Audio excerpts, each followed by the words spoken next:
سیرت مصطفیٰ صلی اللہ علیہ وآلہ وسلم۔ اللہ تعالیٰ کی بارگاہ میں دعا کرتے ہیں اللہ سبحانہ و تعالیٰ میری زبان پر کلمۃ الحق جاری فرمائے۔ میں نے جس آیت کریمہ کی تلاوت کا شرف حاصل کیا ہے، اللہ رب العزت قرآن پاک میں ارشاد فرماتا ہے ما کان محمد ابا احد من رجالکم ولکن رسول اللہ و خاتم النبیین، نہیں ہے تم مردوں میں سے محمد صلی اللہ علیہ وسلم کسی کے باپ، مگر وہ اللہ کے سچے رسول ہیں اور وہ آخری نبی ہے۔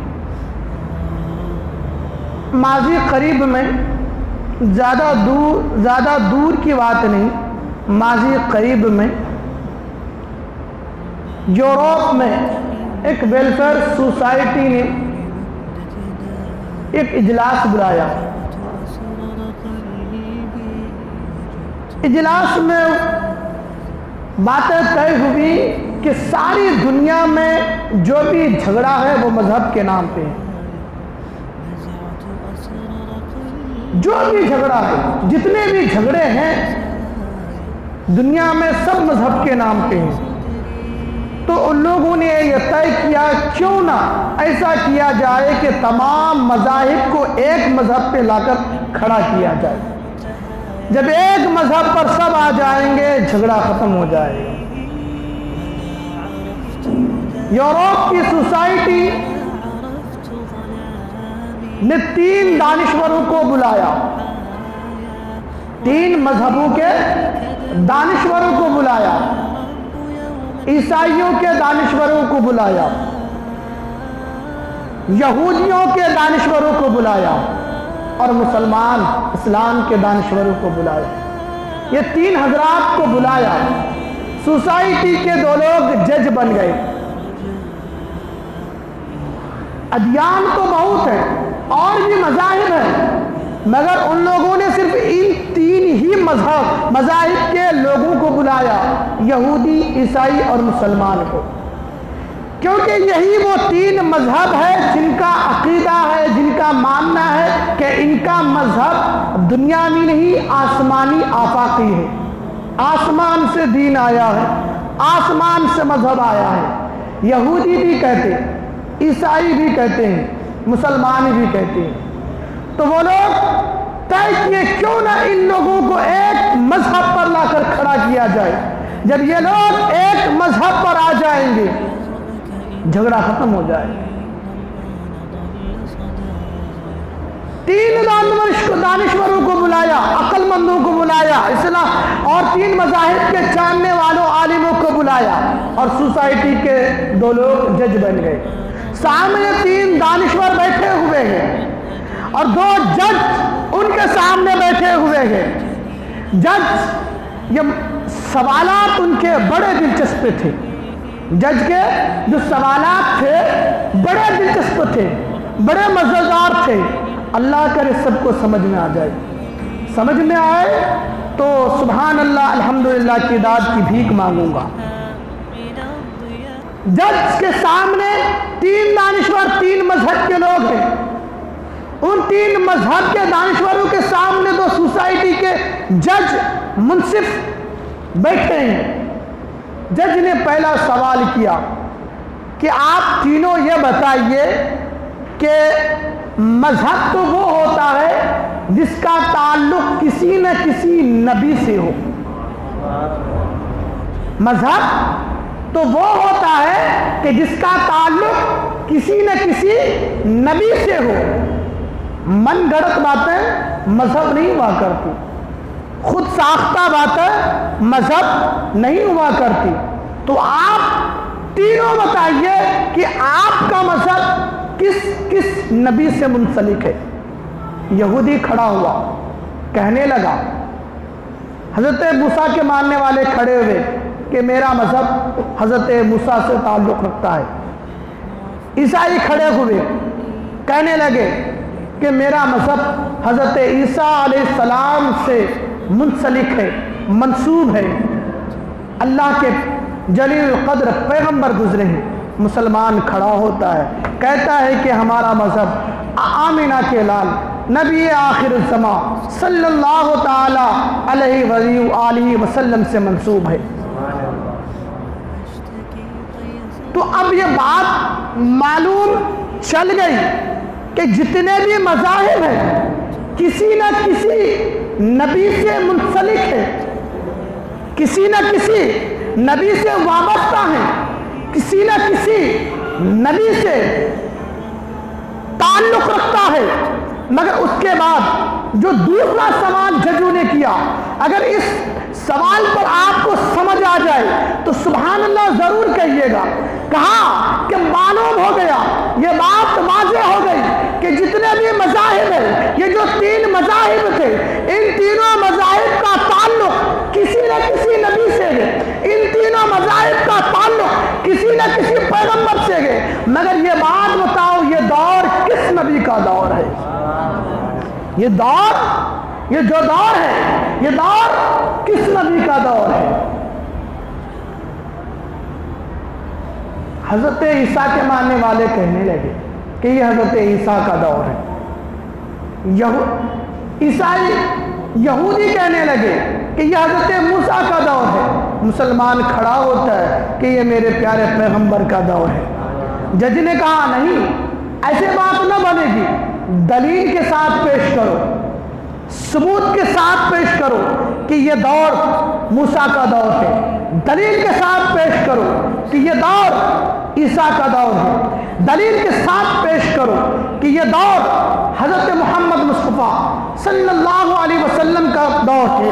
دور یہ ثبوت کے طور پر میں تمہیں ایک دلیل دیتا ہوں کہ یہ دلیل کے حساب سے بتاؤ کہ ایک اللہ نے ہر نبی کو ایک معجزہ عطا فرمایا، ہر نبی کو ایک معجزہ عطا فرمایا۔ اگر اس نبی کے ساتھ ان کا معجزہ بھی گزر گیا، اگر موسیٰ کے ساتھ موسیٰ کا معجزہ گزر گیا تو موسیٰ کا دور نہیں، اگر عیسیٰ کے ساتھ عیسیٰ کا معجزہ گزر گیا، عیسیٰ کا دور نہیں۔ نبی آخر الزمان ان کے ساتھ اگر ان کا معجزہ گزر گیا، ان کا دور نہیں۔ دلیل کے ساتھ پیش کرو۔ اگر آپ یہ معجزہ تمام انبیاء کو ملتا ہے، اگر نبی کے ساتھ اگر ان کا معجزہ بھی چلا گیا تو سمجھے کہ اس نبی کا معجزہ اس نبی کا دور ختم ہو گیا۔ اگر اس نبی کے ساتھ اگر اس کا معجزہ باقی ہے تو سمجھو کہ اس نبی کا دور باقی ہے۔ اگر اس نبی کا معجزہ باقی ہے تو سمجھو کہ اس نبی کا دور باقی ہے۔ جب جج نے کہا کہ بتاؤ تمہارے نبی کا معجزہ کیا تھا، حضرت موسیٰ کا ڈنڈا اگر تمہیں مل جائے تو کیا حضرت موسیٰ کے ڈنڈے سے معجزہ دکھا سکتے ہو؟ نہیں، یہ خاص تھا موسیٰ علیہ السلام کے لیے، وہ ڈنڈا مل بھی جائے تو معجزہ دکھا نہیں سکتے۔ حضرت سلیمان کا تخت اگر مل جائے تو کیا اس تخت پہ بیٹھ کر ہوا میں سفر کر سکتے ہو؟ نہیں، یہ معجزہ سلیمان علیہ السلام کے لیے خاص تھا۔ اگر یہ سلیمان علیہ السلام کے لیے خاص تھا، سلیمان علیہ السلام کی انگوٹھی اگر مل بھی جائے تو اسے پہن کر آپ درندوں سے، چوپائیوں سے، جانوروں سے باتیں نہیں کر سکتے۔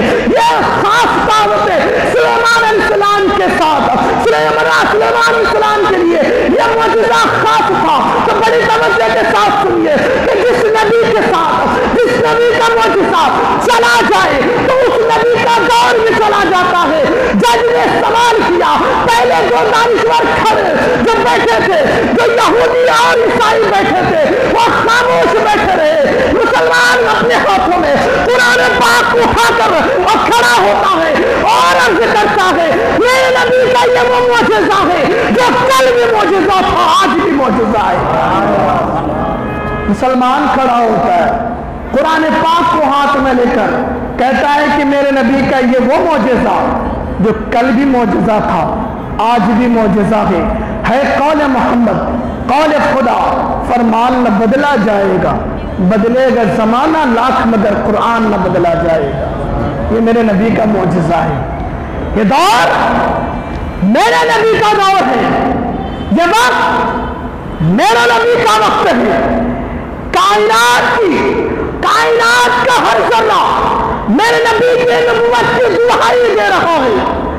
کائنات کا ہر ذرہ میرے نبی کی نبوت کی گواہی دے رہا ہے، یہ آسمان گواہی دے رہا ہے، میرے نبی کی نبوت کی گواہی ساتوں زمین دے رہے گے، میرے نبی کی نبوت کی گواہی ساتوں سمندر دے رہے گے، میرے نبی کی نبوت کی گواہی ساتوں بر اعظم دے رہے گے، میرے نبی کی نبوت کی گواہی یہ چرندوں پرندوں یہ درندوں تمام جانور دے رہے گے، یہ میرے نبی کی نبوت کی گواہی پوری کائنات دے رہی ہے۔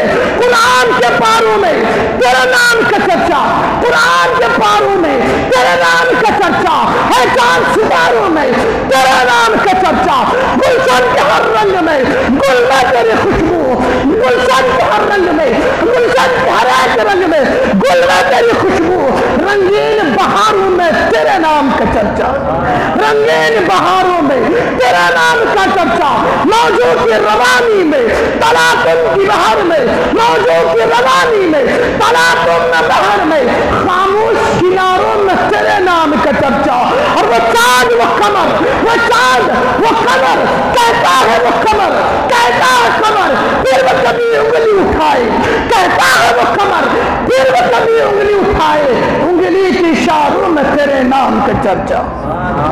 یہ دور میرے نبی کا دور ہے، یہ زمانہ میرے نبی کا زمانہ ہے، یہ وقت میرے نبی کا وقت ہے۔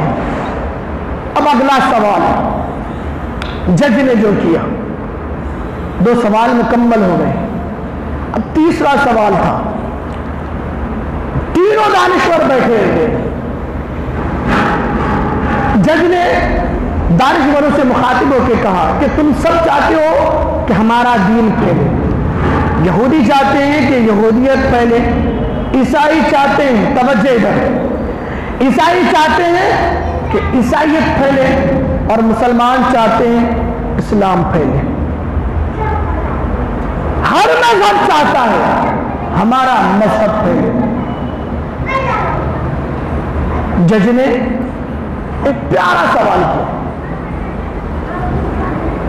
کہا اچھا یہ بتاؤ کہ تم میں سے کس نبی نے یہ دعویٰ کیا ہے کہ میں ساری کائنات کا نبی ہوں؟ اللہ،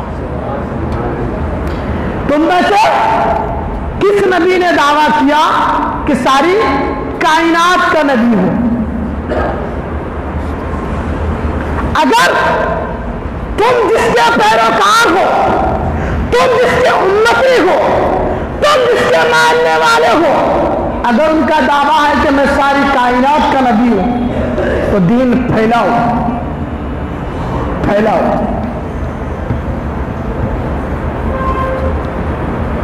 اگر دعویٰ ہی نہیں ان کا،